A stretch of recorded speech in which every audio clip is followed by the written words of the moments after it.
Yeah, we left off here on page 108.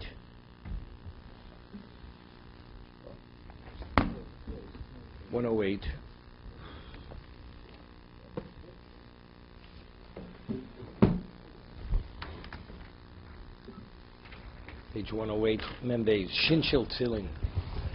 The Shin in Tefillin Shel Rosh, Halochim Shem Sinai, Shiyasu Bo Rabatim Shel Rosh. It has to be made on the bias of the Shel Rosh, Kimin Shin Boletis, Mikimte Or. It has to protrude as a result of the creases in the leather itself. It's formed from the leather itself. It's not something which is attached to the bias, but it's like pinched. When the leather is soft, they form it from the leather itself, from the creases within the leather. Echem Yimino, Echem Nismolo. One to the right of the bias of the Shel Rosh, one to the left.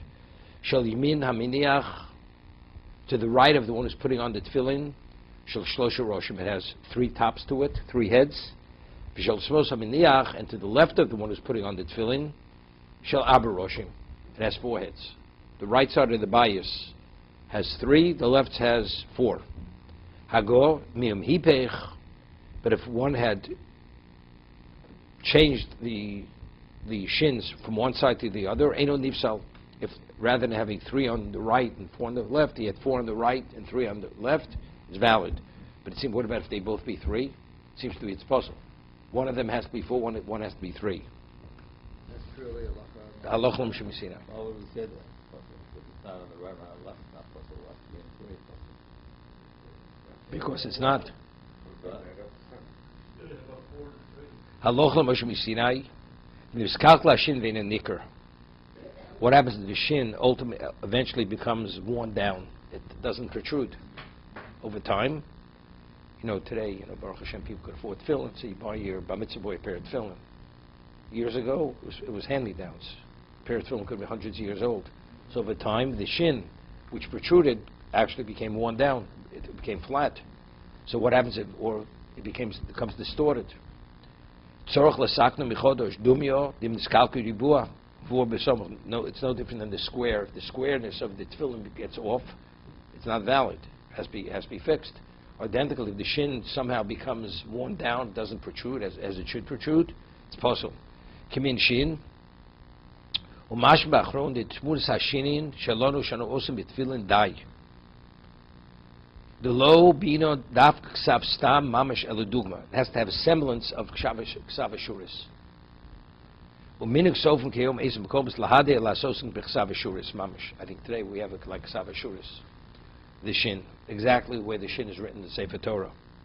Boletes, v'imosa shin b'klaf acher. If he wrote the shin on a piece of parchment, v'hidbik b'devek alabayis, and he attached it rather than protruding from the bayis itself, it's possible. Well, it's simple. Mikimteya Kuf Tzadik Tes, yeah. Mikimte or dainu shemekame to or kimalakid al de kfilo, meaning you pinch it. You gather when the leather is soft and you form it, you push it together. Shekofel meor achenase sife shinin. You pull the leather together that you make like a protrusion of the shin. Lasos na de tfus. The way it's done, it's actually like, it's what we call choktochas. Meaning, you have the shin itself, you make a form. The shin itself is in the form. It's like except it's hollow. And by pressing down on the leather, it goes in, and that's how it protrudes. Right? The leather initially is very soft. So you take this form, press it into the shin, the leather goes in there. Instead of stop pushing with your fingers, forming it, you just have the form. He says it's 100% valid. He says it's best not. It actually has to be formed. The shin has to be formed itself with your hand.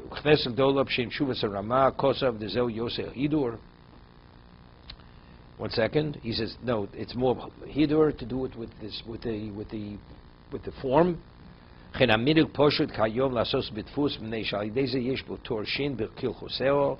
V'ziyuna yosem yishinen mukumetus me'or. In terms of forming it, that it resembles the shin as it is in the Sefer Torah. Doing with the form is much easier to bring that about rather than forming it by hand. So they use this form, which it's like an imprint. We say the three-headed shin is to the right of the one who wears the shel rosh, and the four-headed shin is to the left. This makes no difference if you're a righty or a lefty. Makes no difference. But he says, the Ramos says, if you invert the order, it's not invalidated. But if both only had three, posum. Okay? Take a look at Tefillin Shorosh. It has four. Okay? That is called a shin? That's a shin. I thought a shin was always three. Okay, it's a four-headed shin. Okay? So why is that possible? Because the halacha we've seen is you have to have three and four. Probably it has to with Malam B'Kodesh. When you go from right to left, you always start with the right. So you go from 3 to 4 rather than 4 to 3. The right to left would be good, though. No, so that's good. So you start with 3 on the right. You have the 3 and 4. That's Lochem Shemsina. So why should you have the 3 to the right? Because of Malam B'Kodesh. Because whenever you start, you always advance it. So you start the lesser number, you go to the greater number. Said that the 4 was on the right, the 3 was on the left. It's good. I'm explaining to you because Malam B'Kodesh reading is not an invalidation. It's the optimum way to do it. So the 3 and 3 would be an invalidation. The halacha is, the way we like Neros Chanukah, right? You start at 1 and you go work your way up. Beishami Visilo. Let's see, put up the shel rosh before the shel yad. The halacha is a yotze. They have a yotze. You're supposed to put the shel yad on and then the shel rosh. What happens if you put on the shel rosh then the shel yad? It's valid. It's a valid. It's considered you yotze the mitzvah. But you didn't put them on the order. It's malam b'chodesh lo maridin. It's l'chat chilor. It's the optimum way to do it. Okay, mem gimel. Now the chrit shel shin, then chuda lamato, yagi ad mokum hatefer. The shin, the bottom of the shin is pointed. It has to go down to where the stitches. It's not enough. Let's say the shin would be short. It would go down. There's like an inch on the bottom of the bayis till you get to the ridge. Right? It has to go all the way down. You have a pair of tefillin, Alan. Why don't you just get your tefillin? Just open it. Shel rosh. We'll see.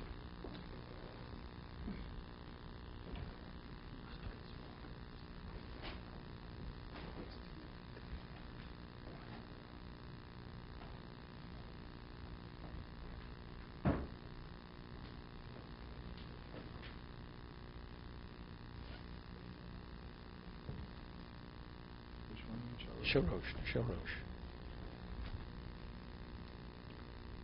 Okay.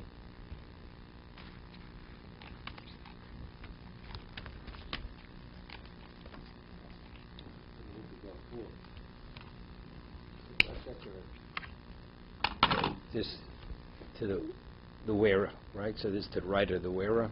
See, he has 3 heads. 4 heads. 4 heads.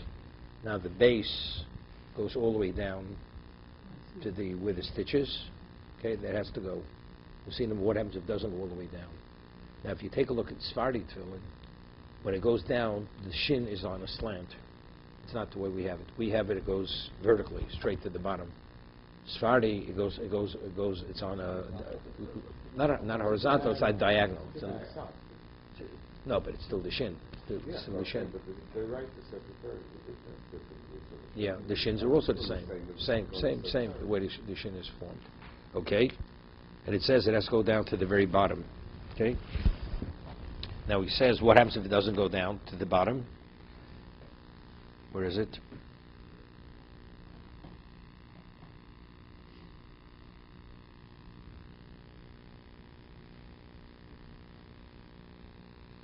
Mem Gimel. Chritzel shin dainu chuda lemata yagi ad mokum hatefer. Hagor ramo v'chein hayud shebishin etzorach liga belemata b'shuli hashin. What happens if the yud of the shin doesn't touch actually the body of the shin? L'yim shel hashin harbe elo shegam shuli hashin ye nire ala tefer. Yeah, the bottom of the, I mean, visually, what happens to the shin goes below. You understand? It goes, it's like in between the ridge and the bias. Right? No, the bottom of the shin should end, like over here, you see the very bottom. The point ends at the bottom. What about the point would go below that? When they're forming it, it goes below it. It's not the proper way to do it. The whole shin should be able to be seen above the ridge, the way it is. You see the bottom. Get it to Ramot. Tzorch liga lemata b'shuli hashin v'lo yimshach hashin harbe elo shgam shuli hashin yeh nire el hatefer. That's in Mishna Berura shel shin. Bein v'yimin bein small. Okay. Yagia dainu ara titura mamish b'di'eved kosher afilo igia. What happens if you made the shin, it doesn't reach to actually the ridge on the bottom? B'di'eved, it's valid. Kosher tzura shin olav, as long as the shin is there. Here it does. Hayud shebishinin yesh me'agdom shebechalkem ein shin hayimini la'smoli. We say the shin has to be touching the body of the shin, the yud on top. So he says the gedolim, some gedolim, they differentiate between the shin on the right, the shin on the left. The shebsmoli ajar b'yidak shelo yigu hayudin b'shulei hashin lamato.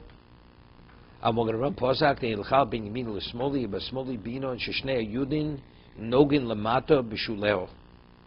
Where's the yud? I'm sorry. 1 second. V'chein kos pri megorim, v'chein roi lasos. Let's take a look.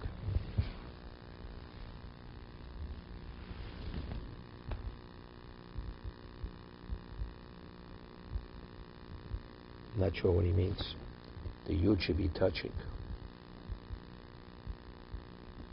You use the head of the shin. No, I ain't saying that. I ain't saying that. But they're always touching. Right, they're always touching. 1 second. That's an interesting though. 1 second. Shina means should be small ajab yidak shi shlo yigu ayudin b'shulei hashin lamato. It should not touch. Avol hamogad Avram posak de ilchal ben yamin l'smoli b'smoli bino she'shnei ayudin. On the left one, you nogin lamata b'shuleo.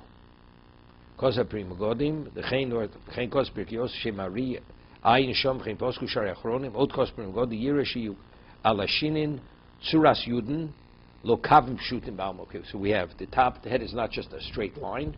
The head is written like a shin. It's wider, right? It's like on top. It's like a rectangle, right? That's what it is on top. It should not be just the way a person would write a shin. Let's say handwritten. It's like 3 lines on top, not for a Sefer Torah. The left head is amazing. Right towards you. The Yirishi Yashinin Tsuras Yudin Lo Kavim Pshutim Bialma. I don't know what he means that the Yud should touch or should not touch.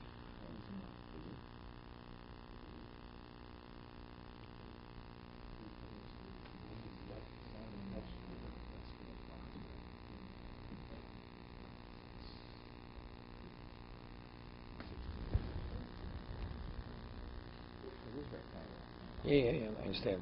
I don't know what he means. He says this thing. Should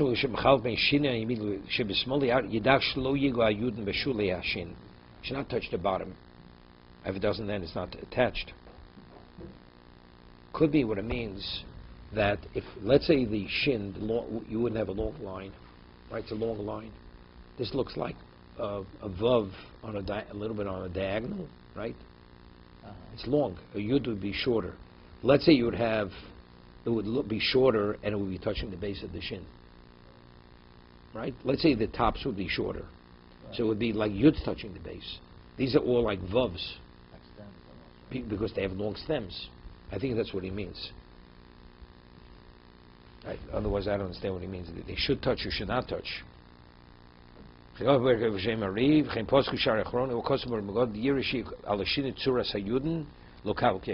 Liga lemato, the blafochi ein shem shin olov, likuvo fil diavad b'shin asmoli im echod nogea v'echad ein nogea posel. Van Berloch, he says, what happens if, let's say, you have 4 on the left side, let's say 3 touch and one of the 4th one does not touch? It's posel.